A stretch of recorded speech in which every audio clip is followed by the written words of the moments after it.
안녕하세요. 12월 30일 큐티 베드로후서 3장 1절에서 9절 시간 위에서 역사하시는 분이라고 하는 제목으로 같이 큐티 나눔하도록 하겠습니다.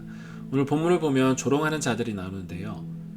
그들이 이렇게 질문했습니다. 그가 재림한다는 약속이 어디 있느냐? 창조 때부터 지금까지 아무 변화가 있지 않다라고 하면서 문제를 제기합니다.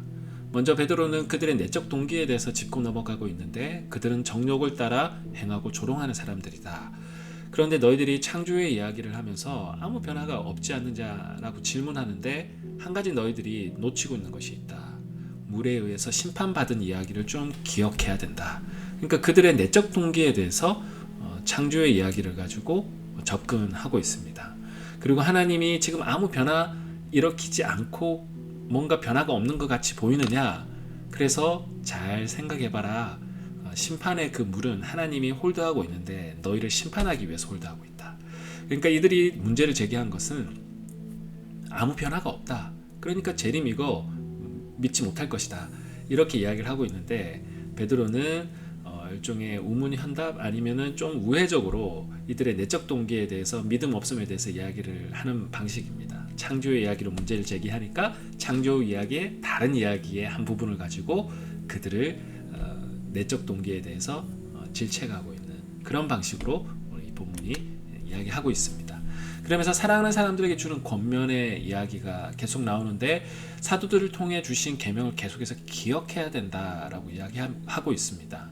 중요한 순간, 혼돈의 순간, 뭔가 공동체가 흔들리는 그런 순간에 구심점이 되어줄 그 말씀에 대해서 강조하는 것은 분명하게 지나치지 않고 중요한 부분이라고 생각합니다.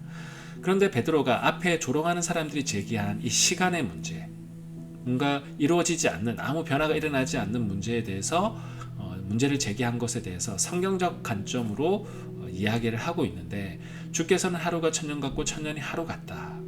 그냥 일상적인 물리적인 개념으로 설명하지 않고 성서의 시간적 개념으로 답변하고 있습니다.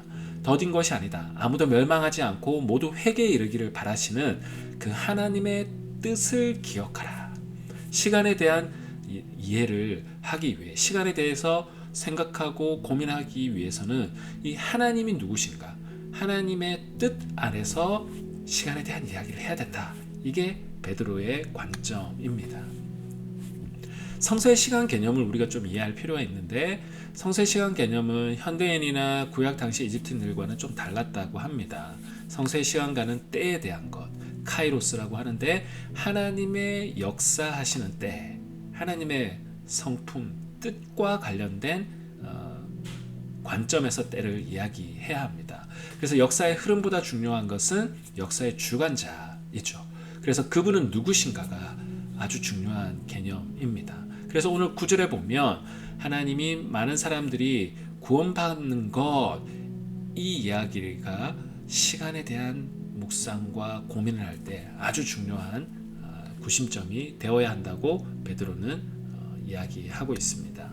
오늘 두 가지를 좀 묵상했으면 좋겠습니다. 지금 내 인생을 해석하고 바라볼 때에 물리적인 시간의 흐름 안에서만 바라보고 조급한 마음이 있진 않는지 돌아보았으면 좋겠습니다. 조롱하는 사람들은 시간을 하나님의 때가 아니라 이 물리적인 시간의 관점으로만 생각했기 때문에 주님의 재림을 조롱했던 것 같습니다. 두 번째 묵상은 하나님의 때를 하나님이 어떤 분이신지와 함께 묵상해 보았으면 좋겠습니다. 지금 나에게 일어나는 일들을 하나님의 때와 연결해서 묵상한다면 우리의 기도가 어떠해야 되는지, 우리의 기도의 방향을 어떻게 잡고 또 우리가 기도해야 될지 오늘 하루 묵상해 보시고 하나님의 시간의 개념 속에서 우리의 삶을 해석하고 2020년을 해석하고 새롭게 2021년을 소망하시는 저와 여러분 되시길 주님의 이름으로 축복합니다.